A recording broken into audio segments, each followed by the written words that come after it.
네, 여러분 안녕하십니까? EBS 수능 특강 경제 강의의 조여은입니다. 오늘은요, 지난 시간에 이어서 우리 EBS 수능 특강 챕터 2장을 여러분들과 함께 살펴보도록 하겠습니다. 한번 보도록 하죠. 여러분들 EBS 수능 특강 챕터 2장을 보시면요, 경제 체제 및 시장 경제의 원리라고 적혀 있습니다. 자, 무슨 말인지 한번 봅시다. 첫 번째, 경제체제 유형이 뭐가 있는지 한번 보자라고 나왔는데요. 자, 경제체제라는 게 뭐냐면요. 기본적인 경제 문제를 해결하기 위해 합의된 제도나 방식을 의미합니다. 즉, 우리 이 경제 문제를 해결하기 위해서 말씀드린 대로 역사적으로 두 가지 이념이 첨예하게 대립해 왔다라고 이야기를 했습니다.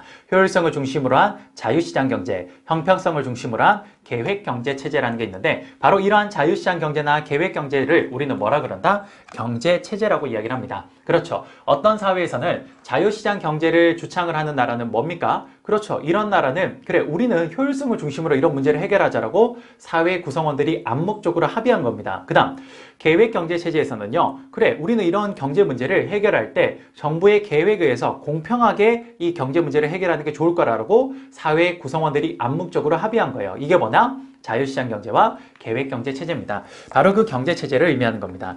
보시면 여러분 경제 문제 해결 방식을 기준으로 우리는 자 여러분 전통 경제체제는 그냥 이거는 뭐 옛날에 그냥 이런 게 있었구나 생각하시면 될 것 같고 가장 중요한 건 그 중간에 있는 계획경제체제와 시장경제체제입니다. 경제 문제를 해결하는 데 있어서 자유시장 경제로 할 것이냐 계획경제로 할 것이냐 그건 시장의 가격에 의존을 해서 경제 문제를 해결할 거냐 아니면 정부가 계획하에서 이런 경제 문제를 공평하게 분배하는 방향으로 해결할 것이냐 그게 바로 두 가지 체제입니다. 이걸 우리가 생산 수단을 소유하는 걸 가지고 즉 사유재산 제도를 인정하냐 인정하지 않느냐를 가지고 사유재산 제도를 인정해주는 사회주의 그 체제를요 자본주의 경제체제라고 하고요. 그 다음 사유재산 제도를 인정하지 않는 우리 경제체제를 사회주의 경제체제라고 이야기를 합니다. 약간 이름만 좀 바뀌었을 뿐이지 여러분 결국 같은 틀에서 나온 이념이라고 보시면 될 것 같습니다. 됐습니까? 그 밑에 보시면 전통경제체제라는 게 있는데 이건 한번 읽어보시면 될 것 같고요. 여러분 그 밑에 보시면 우선 시장경제체제부터 볼게요.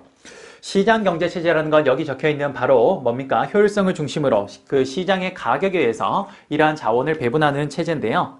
특징을 보시면 시장 원리에 의한 경제 문제 해결을 그렇죠. 주창합니다. 자본주의와 결합하여 사유재산권 보장과 시장 가격에 기초한 개별 경제 주체의 자유로운 의사결정을 보장하는 겁니다. 즉 뭡니까? 사적 이윤 추구 활동을 보장합니다. 뭐라 그랬어요? 내가 5시간 일해서 만들면 그 다 내 거. 여기 1시간 일해서 돈 벌면 그 친구 1시간 동안 일한 거 전부 다 그 친구 거. 이렇게 자신들의 개인적인 이윤 추구를 활동을 보장을 하죠.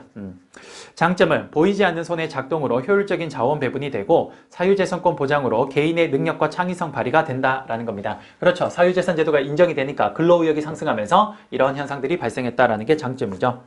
하지만 한계가 있습니다. 뭡니까? 그렇죠. 열심히 부지런하게 일해서 그렇게 해서 많이 얻은 친구들은 점점 부자가 될 거고 아닌 친구들은 점점 빈자가 될 겁니다. 즉 이게 가장 큰 게 뭐냐? 그렇죠. 이런 자유시장 경제의 가장 큰 문제점은 빈부격차가 너무 심하다는 겁니다. 그래서 빈부격차 발생으로 형평성이 저해되고요. 급격한 경기 변동 가능성으로 인해 시장의 안정성을 저해하는 그런 내용들을 볼 수가 있습니다. 됐습니까? 그 위쪽에 계획경제체제 한번 볼게요. 계획경제체제. 자, 계획경제체제의 특징은 정부의 결정과 통제에 의한 경제 문제 해결법을 의미합니다. 사회주의와 결합하여 사유재산권이 원칙적으로 부정되어 생산수단의 국유화, 개별 경제 주체의 경제활동 자유를 제한을 하는 겁니다. 즉 뭡니까? 정부가 계획하에서 모든 사람들의 어떤 그 생산수단이나 생산물을 이걸 공평하게 나누어 가는 방식으로 가져가는 게 그렇죠. 계획경제체제입니다. 장점은 뭡니까? 그렇죠. 여기 자본주의, 즉 자유시장 경제의 단점이 여기 장점일 거고 여기 단점이 여기 장점이 될 거예요. 그러니까 여기는 확실히 불평등 같은 게 좀 없겠죠. 정부의 계획에 의한 부와 소득의 불평등이 완화되고요. 즉 빈부격차가 많이 줄어들 거고요. 정부의 명령과 계획에 따른 자원 배분 등으로 사회 주요 목적의 신속한 달성이 가능합니다. 그렇죠. 아무래도 이런 계획경제체제는 정부가 계획하에서 칙칙칙 하기 때문에 굉장히 발전이 좀 빠를 수 있어요. 초기에는요. 단점은 뭡니까? 사유재산권 제한 및 경제활동 자유 제한으로 인한 경제적 유인이 부족하다. 여러분 경제적 유인이 부족하다? 굉장히 어려운 말처럼 보이지만 뭡니까? 사유재산 제도를 인정 안 해주니까 뭐예요? 그렇죠. 근로의욕이 떨어지는 겁니다. 그걸 의미하는 거예요. 됐습니까? 이게 계획경제체제입니다. 이해되세요?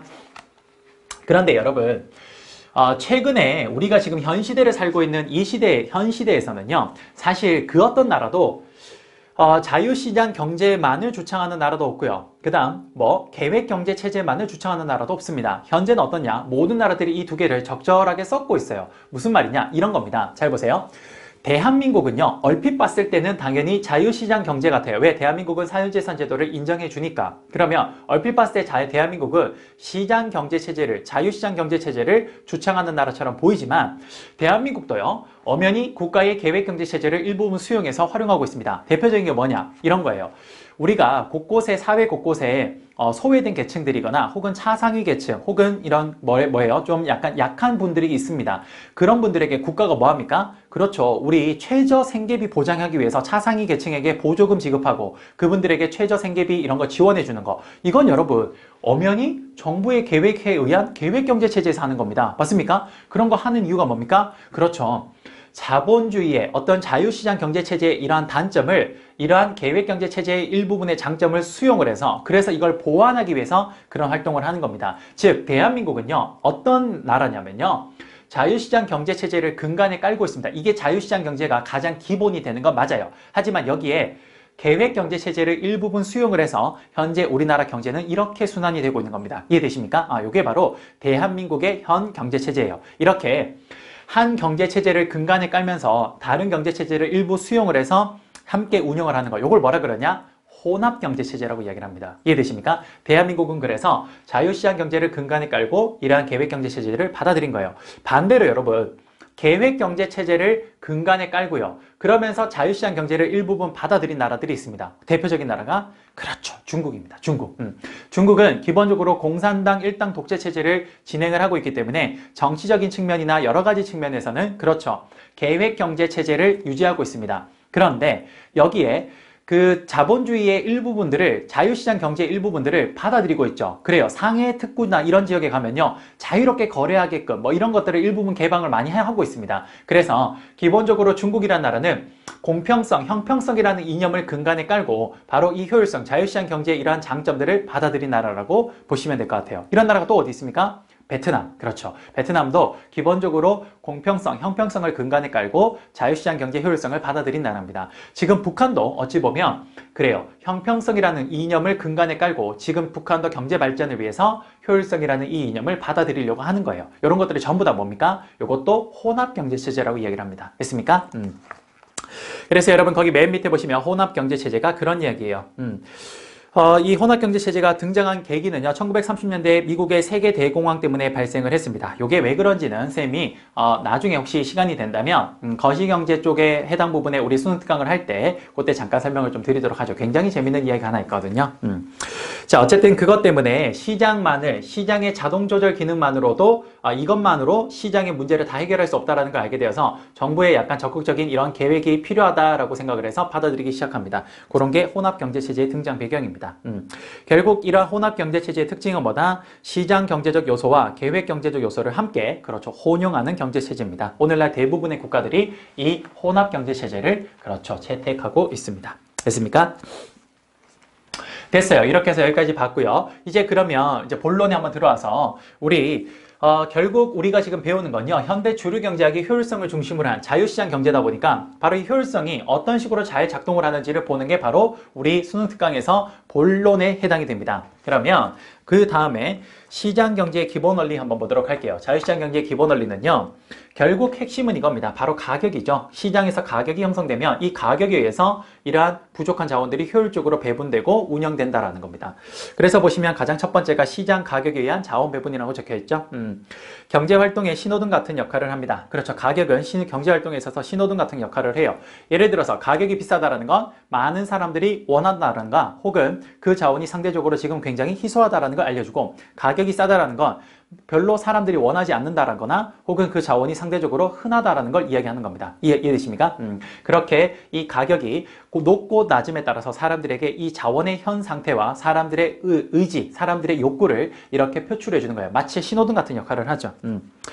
그래서 이걸 통해서 자원이 효율적으로 배분될 수 있게 해줍니다. 가격이 비싸진 곳에 자원을 미리 먼저 투입해주고 가격이 싼 곳에는 좀 적게 투입하는 이런 역할을 하는 게 바로 시장에서 형성된 가격. 이걸 뭐라 그랬다? 아담 스미스가 보이지 않는 손이라고 이야기를 한 겁니다.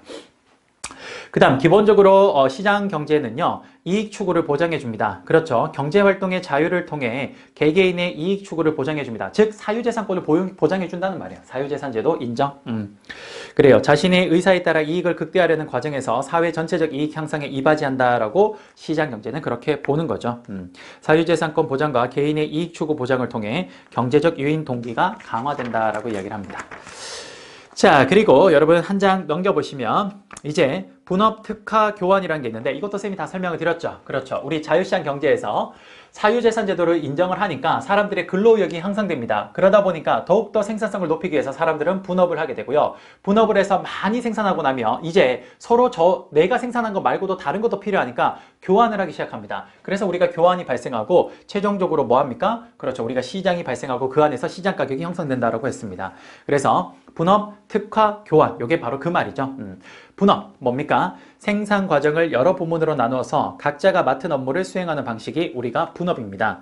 그럼 특화는 뭐냐? 그 분업 안에서 내가 그 부분에 아주 집중적으로 일을 해서 그 부분에 내가 노하우와 경험을 축적하는 게 우리 특화죠. 자신이 가지고 있는 생산 요소를 특정 재화나 서비스 생산에 그렇죠. 집중하는 겁니다. 분업은 여러 일을 쪼개서 그 하나하나 일들만 하게 하고 그 하나 일을 집중적으로 하게 하는 걸 특화라고 이야기를 합니다. 분업과 특화는 사실 거의 비슷한 개념이라고 보셔도 상관없어요. 분업은 쭉 나누고 그걸 하나씩 쫙 파는 게 특화라고 보시면 될 것 같아요. 됐습니까?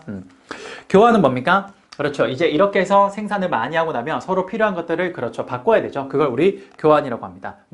재화나 서비스 생산 요소를 다른 사람에게 주고 다른 재화나 서비스를 또는 화폐를 얻는 것을 우리는 교환이라고 이야기를 합니다. 됐습니까?